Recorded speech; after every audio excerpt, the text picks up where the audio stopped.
ರಾಮದಾಸ್ ಕಾಮತ್ ಪಾತ್ರವನ್ನು ಮಾಡ್ತಾ ಇರೋದು ಎಷ್ಟು ಖುಷಿ ಕೊಟ್ಟಿದೆ. ಒಂದು ಪಾತ್ರಕ್ಕೆ ನಾನು ಯಾವಾಗ ಬೇಕಾದ್ರೂ ಒಪ್ಕೋತೀನಿ, ಯಾವುದಕ್ಕೆ ಬೇಕಾದ್ರೂ ಒಪ್ಕೋತೀನಿ. ಯಾಕಂದ್ರೆ ಪಾತ್ರ ನಾನಲ್ಲ, ಚಂದ್ರು ಅಲ್ಲ. ಅಗ್ನಿಸಾಕ್ಷಿ ಸೀರಿಯಲ್ ನಂತರ ಮತ್ತೊಮ್ಮೆ ಕಲರ್ಸ್ ಕನ್ನಡ ವಾಹಿನಿಯಲ್ಲಿ ಕೆಲಸ ಮಾಡ್ತಿರುವಂಥದ್ದು ಎಷ್ಟು ಖುಷಿ ಕೊಟ್ಟಿದೆ. ಬದುಕೆ ಅವ್ರದ್ದು ಪ್ರತಿದಿನದಿರುತ್ತೆ.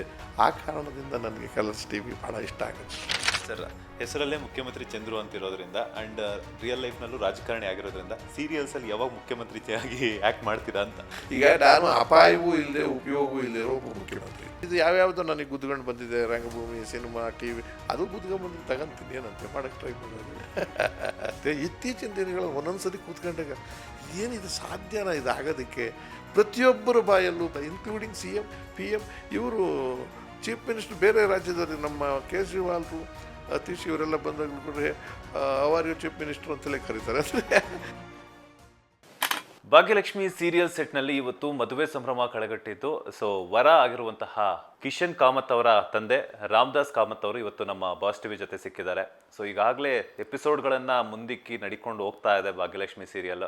ಸೊ ಮದುವೆ ಸಂಭ್ರಮದಲ್ಲಿ ಇವರ ಪಾತ್ರ ಹೆಂಗೆ ನಡೀತಾ ಇದೆ, ಮದುವೆ ಸಂಭ್ರಮವನ್ನು ನಮ್ಮ ಮುಖ್ಯಮಂತ್ರಿ ಚಂದ್ರು ಸರ್ ಪಾತ್ರಧಾರಿಯಾಗಿ ಹೆಂಗೆ ಎಂಜಾಯ್ ಮಾಡ್ತಿದ್ದಾರೆ ಅನ್ನುವಂತಹ ವಿಚಾರಗಳನ್ನು ನಾನು ತಿಳಿಸ್ಕೊಡ್ತಾ ಹೋಗ್ತೀನಿ. ಸರ್ ನಮಸ್ತೆ, ಹೇಗಿದ್ದೀರಾ? ನಮಸ್ಕಾರ, ಚೆನ್ನಾಗಿದೆ. ರಂಗಭೂಮಿ ಆಯಿತು, ಸಿನಿಮಾಗಳಾಯಿತು, ಸೀರಿಯಲ್ಸ್ ಆಯಿತು, ರಾಜಕಾರಣ ಎಲ್ಲ ಅದೇನೋ ಹೇಳ್ತಾರಲ್ಲ, ಆಡು ಮುಟ್ಟದ ಸೊಪ್ಪಿಲ್ಲ ಮುಖ್ಯಮಂತ್ರಿ ಚಂದ್ರು ಸರ್ ಮಾಡದಂತಹ ಪಾತ್ರಗಳಿಲ್ಲ ಅಥವಾ ಕೆಲಸಗಳಿಲ್ಲ ಅಂತಾರೆ. ಸೊ ಎಲ್ಲದರಲ್ಲೂ ಕೂಡ ತೊಡಗಿಸ್ಕೊಳ್ತೀರಾ, ಚಿರ ಯುವಕನಂತೆ ಅದೇ ತೇಜಸ್ಸು, ಅದೇ ವರ್ಚಸ್ಸು. ಸೊ ಹೆಂಗೆ ಸಾಧ್ಯ ಅಂತ?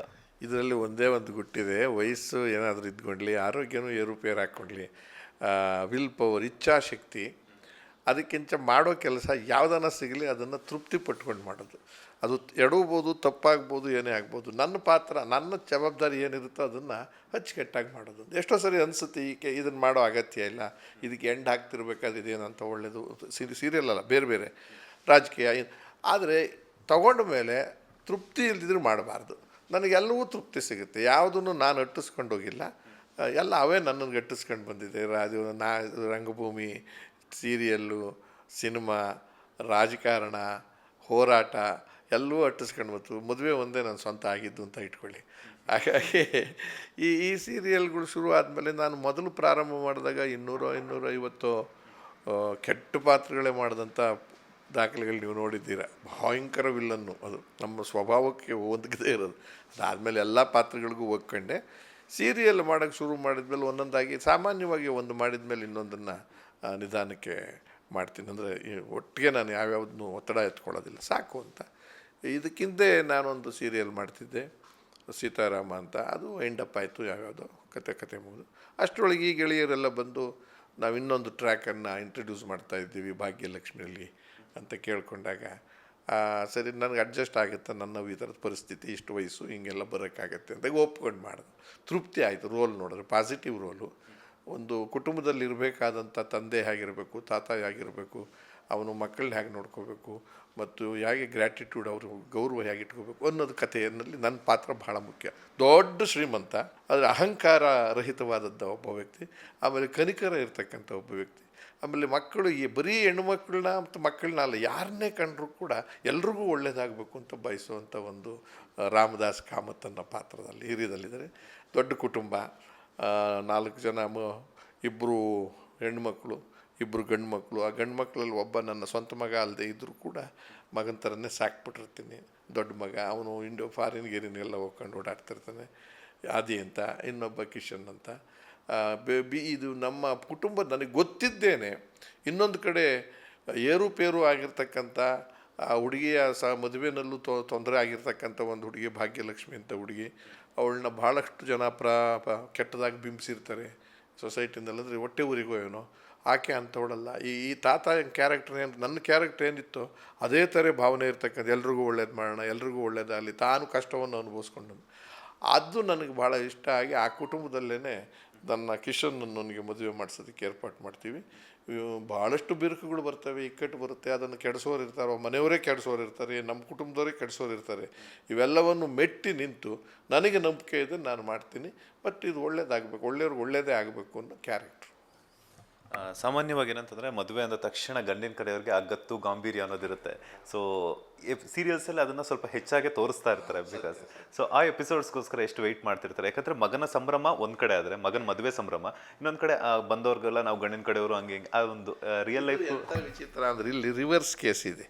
ಆ ಗತ್ತು ಗಾಂಭೀರ್ಯವು ಅವ್ರ ಮನೆಯವ್ರಿಗೂ ಇಲ್ಲ, ನಮ್ಮ ಮನೆಯವ್ರಿಗೂ ಇಲ್ಲ. ಆದರೆ ನಮ್ಮ ಮನೇಲಿ ಕೆಲವರಿಗೆ ಆ ಗತ್ತು ಗಾಂಭೀರ್ಯಕ್ಕಿಂತ ಈ ಮದುವೆ ಕೆಡಿಸ್ಬೇಕು, ಮತ್ತೊಂದು ಏನೋ ಮಾಡಬೇಕು ಅನ್ನೋದು, ಆ ಹುಡುಗಿ ಬರದೇ ಇರತಕ್ಕಂಥದ್ದು ವಾತಾವರಣ ನಿರ್ಮಾಣ ಮಾಡಬೇಕು. ಅವ್ರ ಮನೆಯಲ್ಲಿ ಭಾಗ್ಯನ ಗಂಡಂದೇ ಅಧ್ವಾನದ ಪರಿಸ್ಥಿತಿ ಇರ್ತದೆ. ಇವೆಲ್ಲವನ್ನು ಭಾಗ್ಯನಿಗೂ ಗೊತ್ತಿರುತ್ತೆ, ನನಗೂ ಗೊತ್ತಿರುತ್ತೆ, ಅಂದರೆ ಈ ಕ್ಯಾರೆಕ್ಟ್ರಿಗೆ. ಹಾಗೆ ಆ ಗತ್ತು ಗಮ್ಮತ್ತನ್ನು ಆದಷ್ಟು ಹೇಳ್ತಾನೆ, ಸರಳವಾಗಿ ಮಾಡು, ನಿನ್ನ ತಲೆ ಮೇಲೆ ಹಾಕ್ಕೋಬೇಡ, ನಿಮ್ಮ ಇತಿಮಿತಿ ನೋಡ್ಕೊಂಡು ಮಾಡು, ಮಿಕ್ಕಿದ್ದು ನನ್ನ ಹತ್ರ ಬೇಕಾದಷ್ಟಿದೆ, ನೀನೇನು ಯೋಚನೆ ಮಾಡಿ ಆ ಥರ ಮಾಡ್ತೀನಿ ಅಂತ ನಾನು ಅದನ್ನು ತಪ್ಪಿಸೋದಕ್ಕೆ ಬೇರೆಯವ್ರು ಹೋಗ್ತಿರ್ತಾರೆ. ಹಾಗೆ ರಿವರ್ಸ್ ಗತ್ತು ಬಿಟ್ಬಿಟ್ಟಿದ್ದೀವಿ.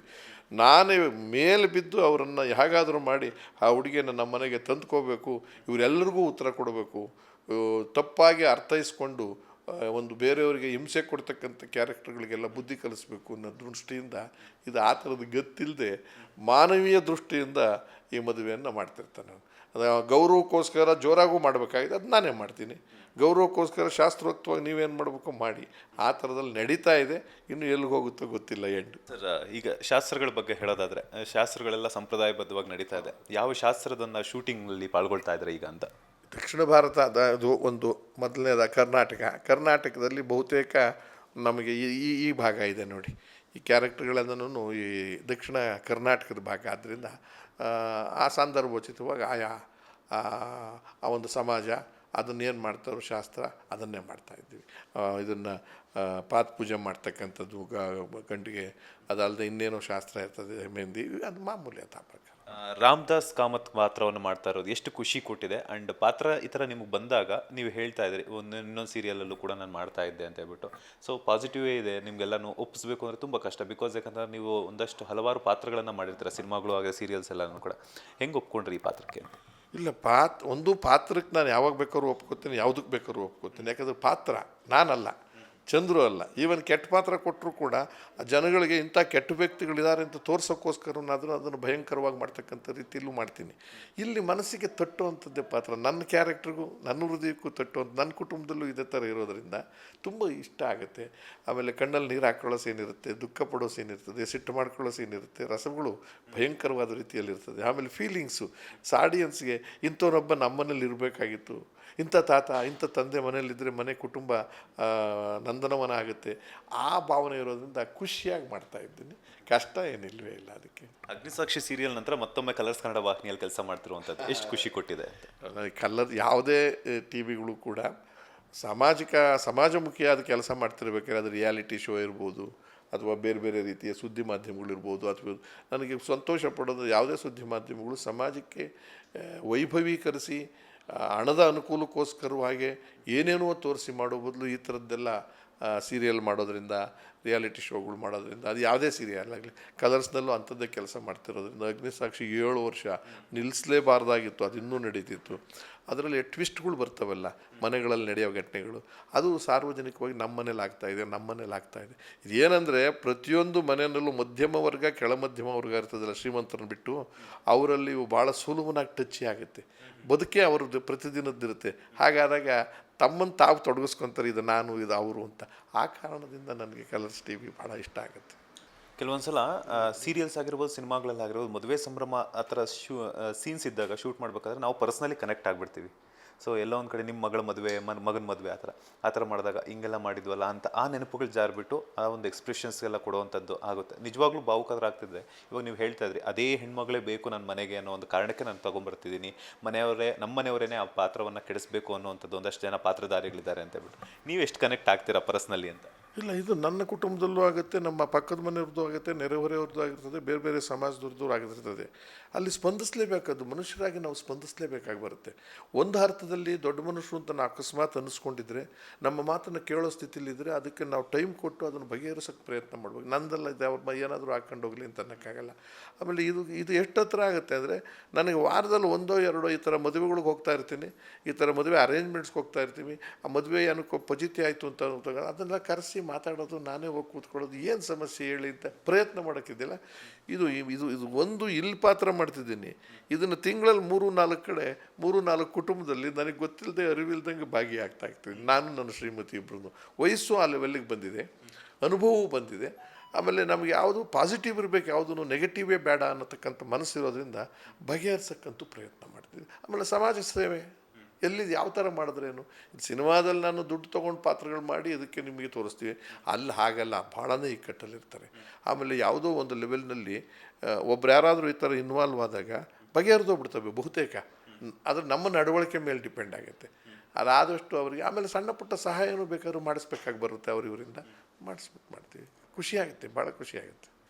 ಸರ್, ಹೆಸರಲ್ಲೇ ಮುಖ್ಯಮಂತ್ರಿ ಚಂದ್ರು ಅಂತಿರೋದ್ರಿಂದ ಆ್ಯಂಡ್ ರಿಯಲ್ ಲೈಫ್ನಲ್ಲೂ ರಾಜಕಾರಣಿ ಆಗಿರೋದ್ರಿಂದ ಸೀರಿಯಲ್ಸಲ್ಲಿ ಯಾವಾಗ ಮುಖ್ಯಮಂತ್ರಿ ಆಗಿ ಆ್ಯಕ್ಟ್ ಮಾಡ್ತೀರಾ ಅಂತ? ಕೊಡ್ಲಿ, ಮಾಡೋಣ, ಅದಕ್ಕೆ ಇರುತ್ತೆ. ಈಗ ನಾನು ಅಪಾಯವೂ ಇಲ್ಲದೆ ಉಪಯೋಗವೂ ಇಲ್ಲದಿರೋ ಒಬ್ಬ ಮುಖ್ಯಮಂತ್ರಿ, ಎಷ್ಟು ವರ್ಷ ಆದರೂ ಕೂಡ ಅಷ್ಟೇ. ಯಾವುದೇ ಮುಖ್ಯಮಂತ್ರಿ ಮಾಜಿ ಆದರೂ ಕೂಡ ಅವರೆಲ್ಲರಿಗಿಂತ ನಾನು ಕಾಯಂ ಆದ ಮುಖ್ಯಮಂತ್ರಿ. ಆಮೇಲೆ ಎಷ್ಟು ವರ್ಷ ಆದರೂ ಇದ್ದೇ ಇರ್ತೀನಿ. ನನ್ನ ಜೀವಂತ ಇರೋವರೆಗೂ ನಾನು ಕಾಯಮಾದ ಮುಖ್ಯಮಂತ್ರಿ. ಆದ್ದರಿಂದ ದೀರ್ಘಕಾಲದ ಮುಖ್ಯಮಂತ್ರಿ ಯಾರಾದರೂ ಈ ರಾಜ್ಯದಲ್ಲಿದ್ದರೆ ಅದು ಚಂದ್ರು ಒಬ್ಬರೇ, ಮುಖ್ಯಮಂತ್ರಿ ಚಂದ್ರು ಒಬ್ಬರೇ. ಅದು ದೀರ್ಘಕಾಲ ಇದ್ದೂ ಕೂಡ ಯಾವುದೇ ಕೇಸು, ಯಾವುದೇ ಕಪ್ಪು ಚಿಕ್ಕೆ, ಯಾವುದೇ ನಕಾರಾತ್ಮಕವಾದ ಬರದೇ ಇರತಕ್ಕಂಥ ಒಬ್ಬ ವ್ಯಕ್ತಿಯು ನಾನೇ ಆಗಿದ್ದೀನಿ. ಇದರಲ್ಲಿ ಸಿಕ್ಕುತ್ತೆ ಅದು ಮುಳ್ಳಿನ ಹಾಸಿಗೆ. ನಿಜವಾದ ಮುಖ್ಯಮಂತ್ರಿ ಇದೆಯಲ್ಲ, ಅದು ಮುಳ್ಳಿನ ಹಾಸಿಗೆ. ಇವತ್ತಿನ ವ್ಯವಸ್ಥೆಯಲ್ಲಿ ಬೈಯೋದಿಲ್ಲ ನೀನು ನಿಂತೋರ್ನ ಅಂತ, ಯಾರಿಗೂ ಒಳ್ಳೆಯ ಹೆಸರು ತೊಗೊಂಡೋಗಕ್ಕಾಗದೇ ಇರತಕ್ಕಂಥ ಮಟ್ಟಕ್ಕೆ ಮೀರೋಗಿದೆ ವ್ಯವಸ್ಥೆಯ ಕಲುಷಿತ. ಅದು ದುಃಖ ಆಗ್ತಿದೆ. ಅದಕ್ಕೆಲ್ಲೋ ಒಂದು ಕಡೆ ನಾನು ಒಬ್ಬ ಶಾಸಕನಾಗಿ 2-3 ಸರಿ ಇನ್ನೂ ಏನೇನೋ ಜವಾಬ್ದಾರಿ ಇದರಲ್ಲಿ ಸಾಕಷ್ಟು ಕೆಲಸಗಳನ್ನು ಸಮಾಜಮುಖಿ ಕೆಲಸ ಮಾಡೋಕ್ಕೆ ಪ್ರಯತ್ನ ಮಾಡ್ತೀನಿ, ಇನ್ಮೇಲೂ ಮಾಡ್ತೀನಿ. ಈ ಪಟ್ಟ ಸಿಗಲೇಬೇಕು ಅಂತೆಲ್ಲ ಸಿಕ್ಕಾಗೋಗಿದೆ ನನಗೆ, ಅಲ್ವರಾ? ಇನ್ನು ಸಿಕ್ಕೇನು ಅದು ಅಕಸ್ಮಾತ್ ಗುದ್ದುಗಂಡಿದ್ದು ಯಾವ್ಯಾವುದೋ ನನಗೆ ಗುದ್ದುಗಂಡು ಬಂದಿದೆ, ರಂಗಭೂಮಿ, ಸಿನಿಮಾ, TV, ಅದು ಗುದ್ದುಗೊಂಬಂದ್ರೆ ತಗೊಂತೀನಿ, ಏನಂತೆ ಮಾಡೋಕ್ಕೆ ಟ್ರೈ ಮಾಡೋದು. ಬಹುಶಃ ಎಲ್ರಿಗೂ ಒಂದು 5 ವರ್ಷಗಳ ಕಾಲ ಏನು ಆಡಳಿತ ನಡೆಸ್ತಾರಲ್ಲ ಮುಖ್ಯಮಂತ್ರಿಗಳು, ಅವ್ರಿಗೆಲ್ಲರಿಗೂ 5 ವರ್ಷಗಳ ನಂತರ ಮಾಜಿ ಅಂತ ಬರುತ್ತೆ. ಬಟ್ ಆ ಮಾಜಿ ಅನ್ನೋಂಥ ಪಟ್ಟ ನಿಮ್ಗೆ ಬರೋದೇ ಇಲ್ಲ. ಮಾಜಿ ಅನ್ನೋದು ಪ್ರಪಂಚದಲ್ಲೇ ಯಾರಿಗೂ ಇದ್ದಂಗಿಲ್ಲ. ನನಗಿಂತ ಒಂದು ಭಾಗ್ಯ ಸಿಕ್ಕಿರೋದು, ಅದು ನಿರಾಯಾಸವಾಗಿ ಸಿಕ್ಕಿದೆ. ಚುನಾವಣೆ ಇಲ್ಲ, ವಿಶ್ವಾಸ ಇಲ್ಲ, ಪಾರ್ಟಿ ಇಲ್ಲ, ಪಕ್ಷ ಇಲ್ಲ, ಮತದಾನ ಇಲ್ಲ, ಅಲ್ಲವರ ಒಂದು ಪಾತ್ರದಿಂದ ನನಗೆ ಈ ಥರದ ಮಟ್ಟಕ್ಕೆ ಸಿಕ್ಕಿ ಅದನ್ನು ಅಕ್ಸೆಪ್ಟು ಮಾಡ್ಕೊಂಡು, ಆಮೇಲೆ ಎಲ್ಲೂ ಸಂವಿಧಾನದಲ್ಲಿ ಒಂದು ಮಾತು ಹೇಳ್ತೀನಿ, ಭಾಳ ದುರಂತ ಏನಂದರೆ ಯಾವುದೇ ಒಂದು ರಾಜ್ಯದಲ್ಲಿ 2 ಮುಖ್ಯಮಂತ್ರಿಗಳು ಏಕಕಾಲಕ್ಕೆ ಇರೋಕ್ಕೆ ಸಾಧ್ಯನೇ ಇಲ್ಲ, ಅಲ್ವರಾ? ಒಂದು ಮುಖ್ಯಮಂತ್ರಿ ಇರೋದು ಒಬ್ಬನೇ, ಸಂವಿಧಾನದಲ್ಲಿ ಇರೋದೇ ಒಬ್ಬನೇ. ವಿರೋಧ ಪಕ್ಷ ಇರಬೇಕು. ವಿರೋಧ ಪಕ್ಷದಲ್ಲೂ ಒಬ್ಬ ಮುಖ್ಯಮಂತ್ರಿ ಇದ್ದೆ ನಾನು. BJPಲಿ ಇದ್ದಾಗ ನಾನೇನು ಕರಿತಿದ್ದಿದ್ದು ನನ್ನ ಮುಖ್ಯಮಂತ್ರಿ ಚಂದ್ರು ಅಂತಲೇ ಅಲ್ವಾ. ಹಾಗಾಗಿ 13-14 ಜನ ಮುಖ್ಯಮಂತ್ರಿಗಳು ನನ್ನನ್ನು ಮುಖ್ಯಮಂತ್ರಿ ಅಂತ ಕರೆದಿದ್ದಾರೆ. ಅದೊಂದು ದೊಡ್ಡ ಭಾಗ್ಯ ನನಗೆ. ಇದು ನಾಡಿನ ಜನತೆ ಕೊಟ್ಟಿರೋದು, ಇದು ಯಾರೂ ಕೊಟ್ಟಿರೋದಲ್ಲ. ನಾಡಿನ ಜನತೆ ನನ್ನ ಮನರಂಜನೆ, ನನ್ನ ಪಾತ್ರಗಳಿಗೆ ಜಾತ್ಯತೀತವಾಗಿ ನನಗೆ ಸಿಕ್ಕಿರ್ತಕ್ಕಂಥ ದೊಡ್ಡ ಪದವಿ. ಇದಕ್ಕೆ ಋಣವನ್ನು ನಾನು ಇರೋವರೆಗೂ ಕೂಡ ಹಂಗೆ ತೀರಿಸ್ತೀನಿ ಸಾರ್ವಜನಿಕ. ಅದು ಒಂಥರ ಹೆಮ್ಮೆಯ ವಿಚಾರ. ಯಾಕಂದರೆ ಮುಖ್ಯಮಂತ್ರಿಗಳ ಅವ್ರ ಹತ್ರನೇ ಮುಖ್ಯಮಂತ್ರಿ ಅಂತ ಕರೆಸ್ಕೊಳ್ಳುವಂಥದ್ದು. ಇಲ್ಲ, ಬಸ್ಸಲ್ಲಿ ಬರ್ತಿರ್ಬೇಕಾದ್ರೆ ಅಡ್ಡ ಸಿಗ್ತಾರಲ್ಲ ಎಲ್ಲಾದರೂ, ಇದು ಕಾರಿಡಾರಲ್ಲಿ ಇಲ್ಲ ಅಥವಾ ಫಂಕ್ಷನಲ್ಲಿ, ಏನು ರೀ ಮುಖ್ಯಮಂತ್ರಿ ಹೆಂಗಿದ್ಯಪ್ಪ, ನೀನೇ ಭಾಗ್ಯವಂತ, ಮಾಜಿ ಆಗಲ್ಲ, ನಾವು ಯಾವತ್ತು ಆಗ್ತೀವೋ ಅಂತ ಅವರೇ ಹೇಳ್ತಾರೆ. ಸಿದ್ದರಾಮಯ್ಯನವರು ಆದಿಯಾಗಿ ಹಿಂದಿನ ಮುಖ್ಯಮಂತ್ರಿಗಳೆಲ್ಲರೂ ಕೂಡ. ಆಮೇಲೆ ಅವ್ರಿಗೂ ಅನಿಸೇ ಇಲ್ಲ ಇವನು ಇನ್ನೊಬ್ಬ ಮುಖ್ಯಮಂತ್ರಿ ಅಂತ ಇಟ್ಕೊಂಡು ಮೆರಿತಾವನಲ್ಲ, ಇದು ತಪ್ಪಲ್ವಾ ಅಂತ ಅನಿಸೇ ಇಲ್ಲ. ಜಗಳನೂ ಆಯಿತು ಸದನದಲ್ಲಿ, ಜಗಳ ಆಗಿ ಇಬ್ಬರು ಇರೋಂಗಿಲ್ಲ ಹಾಗೆ ಹೀಗೆ ಅಂತ. JH ಪಟೇಲ್ರು ಭಾರಿ ದೊಡ್ಡ ಮನುಷ್ಯರು, ಅವ್ರ ಪೀರಿಯಡ್ನಲ್ಲಿ ಇದಾಯಿತು. ನನ್ನ ಕೇಳಿದ್ರು ಸ್ಪೀಕರು, ಸರ್ ನೀವು ಹೆಂಗ್ರಿ ನಾನು ಇಟ್ಕೊಂಡಿಲ್ಲ, ಸರ್ಕಾರದ ವೋಟರ್ ಲಿಸ್ಟ್ನಲ್ಲಿ ನೀವು ಹೆಸರು ಕೊಟ್ಟಿದ್ದೀರಾ, ಅದೇ ಥರ ನಾನು ಚುನಾವಣೆಗೆ ನಿಂತಿದ್ದೆ ಅಂತ. ಮತ್ತೇನು ಮಾಡಿ, ನನಗೇನು ಗೊತ್ತು, ನನ್ನೇನು ಕೇಳ್ತೀರ, ಜನ ಕರೆದಿದ್ದಾರೆ, ಮಾಧ್ಯಮದವ್ರು ಕರೆದಿದ್ದಾರೆ, ನಾನೇನು ಮಾಡೋಕ್ಕೆ. ಅದಕ್ಕೆ 1 ಗಂಟೆ 2 ಗಂಟೆ ಚರ್ಚೆ ಇರೋಂಗಿಲ್ಲ ಕಾನೂನು ಪ್ರಕಾರ. ನಿಜ, ಕಾನೂನು ಪ್ರಕಾರ ಇರೋಂಗಿಲ್ಲ. ನಿಮ್ಮನ್ನು ಯಾರು ಕರಿ ಅಂತಿದ್ದಾರೆ ಅಂತ. ಕೊನೆಗೆ ಅವರು ಸದನದಲ್ಲಿ ಎದ್ದು ನಿಂತ್ಕೊಂಡು, ಮುಖ್ಯಮಂತ್ರಿ ಇಲ್ಲಿ ಯಾರು, ನಾನು ನೀವು ಕಂಪ್ಲೇಂಟ್ ಮಾಡ್ತಿರೋದು ಚಂದ್ರನ ಮೇಲೆ, ನನಗೇ ಬೇಜಾರಿಲ್ಲ ಅವನು ಮುಖ್ಯಮಂತ್ರಿ ಆಗಿರೋದು, ನಿಮಗೆ ಯಾಕೆ ಬೇಜಾರಾಗಬೇಕಾಗಿದೆ? ಯಾವನೋ ಒಬ್ಬನಿಗೆ ಪರ್ಮನೆಂಟ್ ಭಾಗ್ಯ ಸಿಕ್ಕಿದೆಯಲ್ಲ, ತಲೆ ಯಾಕೆ ಬಿಡಿಸ್ಕೊತೀರ ಬಿಡಿ. ಚಂದ್ರು, ಇನ್ಮೇಲೆ ಯಾರು ಮುಖ್ಯಮಂತ್ರಿ ಚಂದ್ರು ಅಂತ ಕರೆದ್ರೆ ಮಾತಾಡಬೇಡ, ಮುಖ್ಯಮಂತ್ರಿ ಚಂದ್ರು ಅಂತಲೇ ಮಾತಾಡು. ಸ್ಪೀಕರ್ಗೆ ಹೇಳಿ ಗೆಜೆಟ್ ನೋಟಿಫೈ ಮಾಡಬೇಡಿ, ಅವನ ಹೆಸರು ಇಲ್ಲಿಂದ ಆಚೆಗೆ ಮುಖ್ಯಮಂತ್ರಿ ಚಂದ್ರನೇ. ಸರ್ಕಾರದ ನೋಟಿಫೈಯೂ ಆಗೋಯ್ತು, ಎಲ್ಲ ಕಡೆ ಹೆಸರು ಚೇಂಜ್ ಮಾಡಿಸ್ಕೊಂಡಿದ್ದಾಯ್ತು. ನಾನು ಕೊನೆಗೆ ಈಗ ಪಾಸ್ಪೋರ್ಟ್ ಆದಿಯಾಗಿ ನನ್ನ ಹೆಸರು ಮುಖ್ಯಮಂತ್ರಿ ಚಂದ್ರು. ಇವಾಗ ಪಾಸ್ಪೋರ್ಟ್ ಅಲ್ಲೆಲ್ಲ ನೋಡ್ತಿರ್ತಾರೆ ಇವಾಗ ಬೇರೆಯವರು, ಅಲ್ಲಿ ಮುಖ್ಯಮಂತ್ರಿ ಅಂದ ತಕ್ಷಣ ಒಂದಷ್ಟು ಗೊತ್ತಾಗ್ಬಿಡ್ತೈತೆ, ಅವಾಗ ಅವ್ರಿಗೆ ಶಾಕ್ ಆಗಿ ಕೇಳಿದ್ದುಂಟ ಅಂತ. ಅದು ಅಡ್ವಾಂಟೇಜ್ ಜಾಸ್ತಿ ಆಗಿದೆ.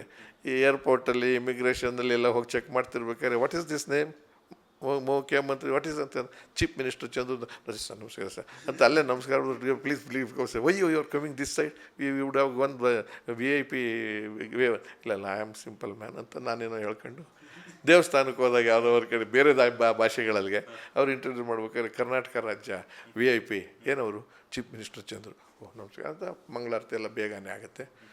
ಆಮೇಲೆ ಯಾರ್ದೋ ಮನೇಲಿ ನಂದು ಚೇರ್ಮನ್ ನನ್ನ ಜೊತೇಲಿ ಬಂದಿರ್ತಾರೆ, ಅವ್ರಿಗೆ ಕಾರ್ ಬಂದಿದ್ರೆ ಗೂಟದ ಕಾರು ಅಂತೀವಲ್ಲ ಅದೇ ಸಫಿಷಿಯಲು ಫಸ್ಟ್ ಸರ್ ನಂದು ಮುಖ್ಯಮಂತ್ರಿ ಚಂದ್ರು ಟ್ರಾನ್ಸ್ಲೇಟ್ ಮಾಡಿ ಬರ್ದಿರ್ತಾರೆ ನನ್ನ ಕುಂಡ್ರಿಸ್ಕೊಂಡು ಕರ್ಕೊಂಡು ಹೋಗ್ಬಿಡ್ತಾರೆ, ಚೇರ್ಮನ್ ಹಿಂದೆನೇ ಇರ್ತಾರೆ. ಅಂದರೆ ನಮ್ಮ ಟೀಮಿನ ಚೇರ್ಮನ್ನು ಹೆಡ್ಡು ನನ್ನ ಕುಂಡ್ರಿಸ್ಕೊಂಡು ಹೋಗ್ಬಿಡ್ತಾರೆ ಚೀಫ್ ಮಿನಿಸ್ಟರ್ ಅಂತ, ಅವ್ರು ಬೇರೆ ಕಾರಲ್ಲಿ ಬರ್ಬೇಕಾಗತ್ತೆ. ಇವೆಲ್ಲ ನಡೆದವೆ ಘಟನೆಗಳು.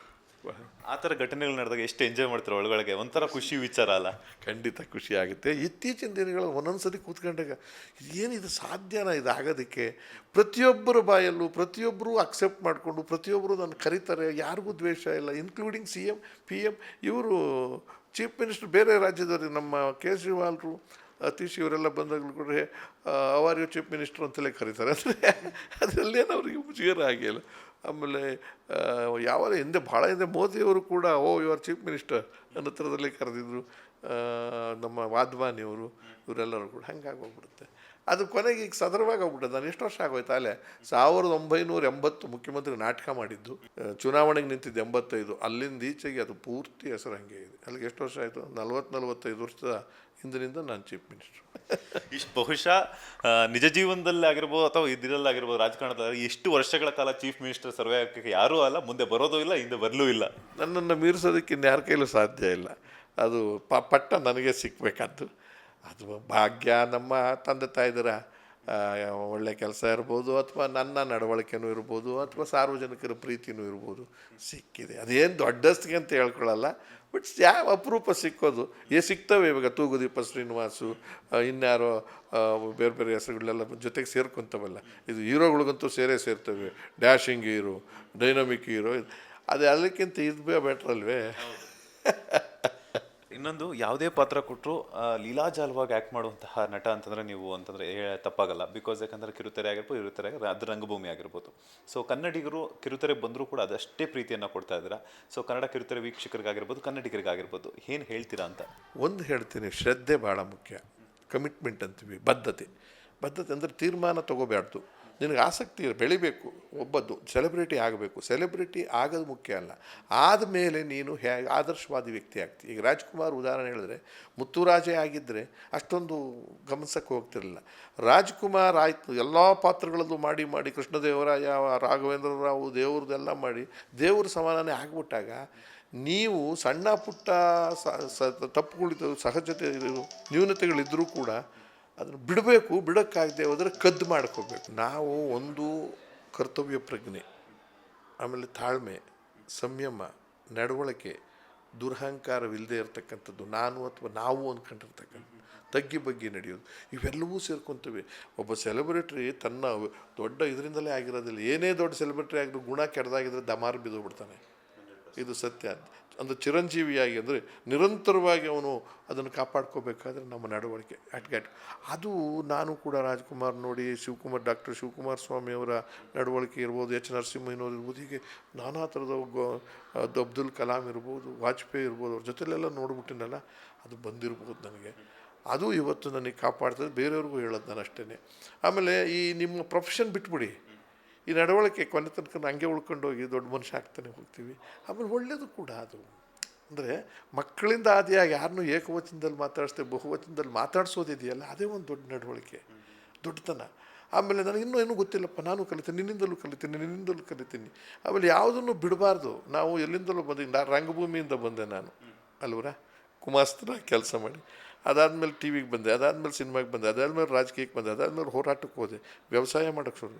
ಅವ್ಯಾವುದೂ ಬಿಡ್ದಂಗೆ ಇವತ್ತು ತಿಂಗಳಲ್ಲಿ ಒಂದು ದಿವಸ ನಾಟಕ ಆಡ್ತೀನಿ, TV ಸೀರಿಯಲ್ ನಿಮಗೆ ಗೊತ್ತಿದೆ ಎಲ್ಲ ಮಾಡ್ತಿದ್ದೀನಿ, ಸಿನಿಮಾಗಳು ಆಗೊಂದು ಈಗಲೂ ಮಾಡ್ತಾಯಿದ್ದೀನಿ, ರಾಜಕಾರಣ ಬಿಟ್ಟೇ ಇಲ್ಲ, ಪಕ್ಷಗಳಲ್ಲಿದ್ದೀನಿ, ಹೋರಾಟದಲ್ಲಿ ಮುಂಚೂಣಿಯಲ್ಲಿ ನಿಂತ್ಕೊತೀನಿ, ಅಲ್ಲಿ ಏನು ಬೇಕೋ ಅಷ್ಟೇ ಗಟ್ಟಿಯಾಗಿ ದುನಿಯಲ್ಲಿ ಹೋಗ್ತೇನೆ, ಕೈಲಾದಷ್ಟು ಮಟ್ಟಿಗೆ.